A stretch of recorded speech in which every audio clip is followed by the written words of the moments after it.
I'm LKruse, and this is my Applied Research Reviews project, Verbal Behavior Across the Lifespan. The first article we're going to look at is Increasing Vocal Variability in Children with Autism Using a Lag Schedule of Reinforcement by Esh, and Love in 2009. For background information, babbling is a necessary precursor. So without babbling, we don't really get that variation and movement to more functional language, that kind of shaping of language to functional language.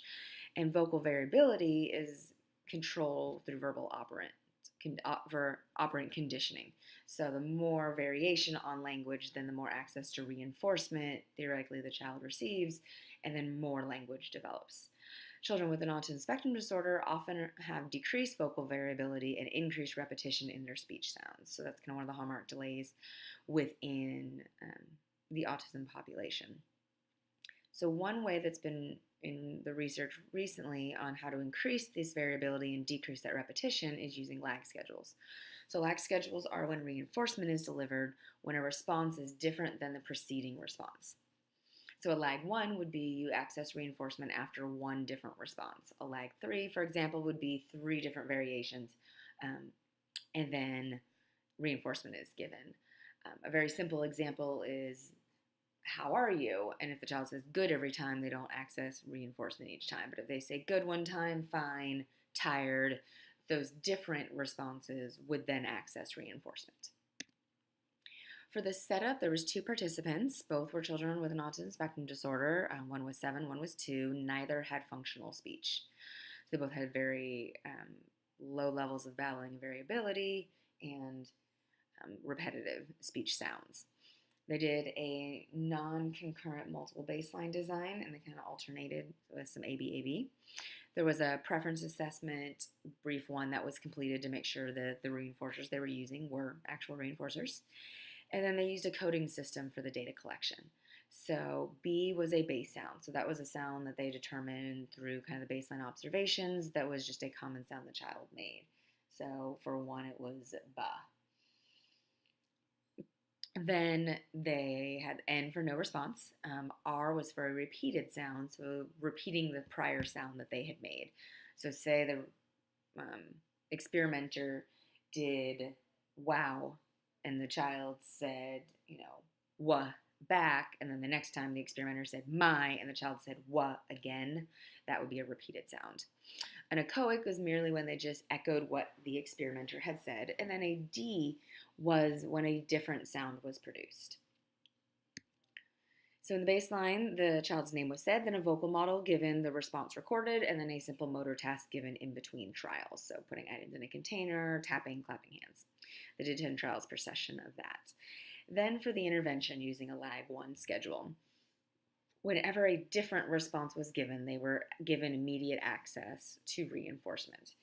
So in the kind of example that I did before, if they said, the experimenter said wow, and they say they imitated wow that time, and then the next time experimenter says my, and they say ba or ma, some different sound, they could then access reinforcement.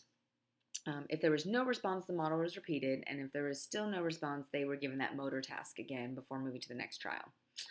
If a base response was given after a no response, so if they didn't respond, and then the next trial, then they gave kind of the base response, so the one participant was ba, so he would go back to ba, they gave praise, at least kind of that social reinforcement, and then a motor task.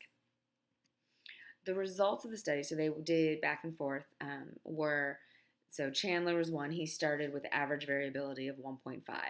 The first time the lag schedule was implemented, he went up to a 3.2 average variability of sounds, about a little over 3 different sounds showing. They went back to baseline without the lag schedule, and it dropped a little bit, but not completely back to a baseline level of 2.8. Went back up when they implemented again to a 3.5. So a mild effect. Randall had a much stronger effect. He went from 1.8 variability up to 7.6, so a very large variability jump. Back down to baseline level, though, when the reinforcement system was removed, intervention removed, and then back up to 6.7. So discussion of this, this adds to the research on the use of lag schedules to increase vocal variability, specifically also with this population. And that's something that is really needed in order to continue to progress to be able to use MANs, TACs, etc. So future research suggested should include increasing the lag schedule. So as you saw in this slide, Randall went right back to baseline as soon as that lag 1 was removed. So can you fade out by increasing and doing a lag 3 and then a lag 5? They did note that variations were also mostly limited to sounds that use the same tongue positioning. And that really spoke to then one, kind of that need for collaboration potentially with, speech language pathologists and working on the actual tongue movement as a muscle. And then looking at, could we add in a concurrent differential reinforcement schedule for sounds that with varying tongue position as well. The next study we're going to look at is evaluation of multiple alternative prompts during TAC training by Leaf, Townley, Cochran, Mitchell, Milne, Alake, Leaf, Taubman, McEchen, Oppenheimer, Leaf. And background on this, TACs are an important and early developmental verbal operant. So they're kind of a very initial verbal operant that tends to be seen after echoics. They're often taught via transfer trial with echoics, so things are labeled, child imitates it, and then that echoing, the need to have it modeled first, is slowly faded. So to do multiple alternatives, you say, what is it? And then say, is this a book, a ball, or a car? So you present, so say it's a picture of a ball, you would say, is this a book, a ball, or a car? You could say, is it a ball, a book, or a car? You vary the positioning, but you kind of present it with 2 other alternatives. The method for this study was 3 children on the autism spectrum, 7, 5, and 5, with varying cognitive abilities. So some were listed as ID, some had IQs in the normal range or even in the slightly above normal range. It's kind of varying cognitive levels. They did an alternate treatment design with pro-baseline and maintenance. So they were comparing the standard echoic procedure of just what is it, and then you say, what is it, ball, what is it, ba, and then what is it, and fade that out, compared to using this multiple alternative schedule where their prompt hierarchy is you compare ball to, say, they already know book and car, they've already mastered those, so it's kind of a non-example, they're just process of elimination, and then you go and move it into, is it a ball, a soccer, or a tennis, and they may not know what soccer or tennis means. So comparing it to non-mastered ones, and then you go down to the SD only of what is it. So their procedure, they did daily probes that were 8 trials of each of the 3 conditions. So they also had a control condition where they just kind of held a picture and asked, what is it? So they did the daily probes of 8 trials of each of those to see what kind of skill acquisition had occurred from the teaching procedures. And they did the intervention involved the teaching procedures. So there was, they did 12 trials of the 2 different types randomly, and then they had the control one tested as well. They used the 3-step hierarchy, and they would move to a lesser prompt after there have been 2 consecutive corrects. They set mastery for a target at 100% for 3 consecutive sessions, in which case then they could look at either stopping that one or moving on. The results for this showed that actually both methods led to mastery in an average across the board of 52 minutes, which I thought was pretty interesting that it was that equal. There was slightly higher maintenance using the multiple alternatives compared to just the echoic, but that does speak to the concept of recall versus recognition, and is a fill-in test harder than a multiple choice test where you have kind of the viable options there. So with the maintenance, they definitely suggested that's something to explore a little bit more. But given that the skill acquisition was pretty close, one of the discussion points looked at what does the actual treatment integrity look like, and is one of these methods easier to train people on than the other if they both are going to produce very similar results. The last study we are going to discuss is the role of rehearsal in joint control. So, joint control is when two discriminative stimuli, often two different operants, exert control over a shared response. Joint control has been used to explain how delayed matching occurs with that rehearsal. So you see something, you rehearse it to yourself, um, and then you often see an improvement when that rehearsal piece is used. So if someone tells you we need bread, egg, and milk at the store, if you say that to yourself over and over, you're more likely to remember what you need. So what this study really wanted to look at was if that rehearsal is blocked, do the effects deteriorate of a learned tact or of a learned skill? And this was 6 adult females, neurotypical, so no known disabilities. They were aged 22 to 45. They all had at least a high school diploma. And they were looking at could they learn Chinese Mandarin words. So they had to make sure they had a lack of familiarity with that language and with joint control in general. So they weren't able to kind of, outsmart the study in essence.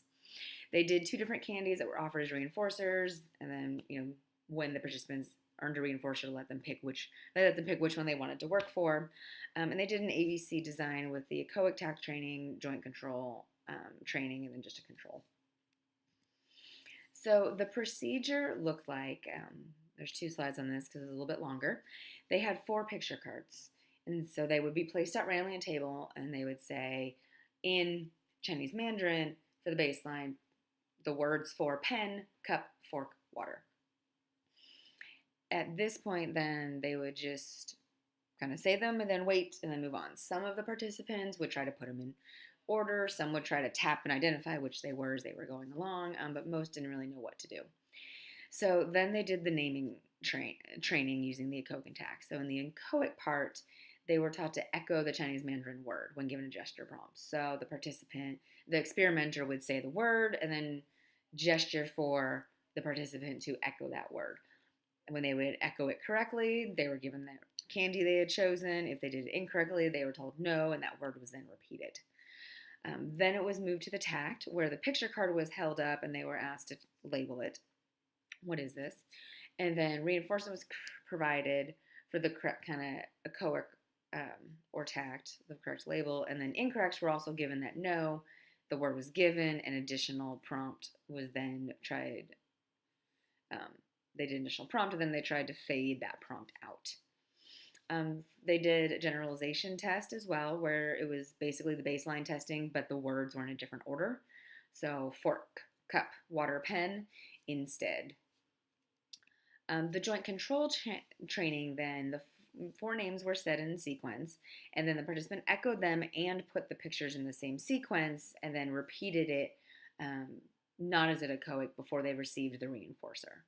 So they may say, the cup, pen, maybe it's cup, pen, water, and so they would say fork. So cup, pen, water, fork, and then they would have to put them in order, echo it as they were putting them in order, and then repeat it in order independently to receive that reinforcer.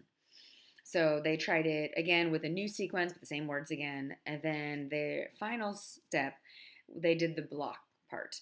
So then they went in and they actually used like a red cup. And whenever the red cup was out, the participants were supposed to sing Wheels on the Bus. So they would go out and say, okay, we're going to put it in fork, water, cup, pen this time. So fork, water, cup, pen, and then give them the picture and have the pictures. And as they started arranging them, in 6 of the 12 trials, that red cup was presented, and they had to sing Wheels on the Bus as they tried to put them in order. And then after they put them in order, then they had to name them. So the results show that the participants could learn them definitely through this method. When the rehearsal was blocked, the correct responses greatly decreased. So it dropped for 5 of the 6 participants, it dropped from 80% down to about 17% on average, or from over 80% to 70% on average for most of them. It showed the importance of that tacticoic joint control over learning behavior and how crucial that rehearsal piece really is when joint control is in play. There are the references for the 3 studies, and I hope you enjoyed the presentation.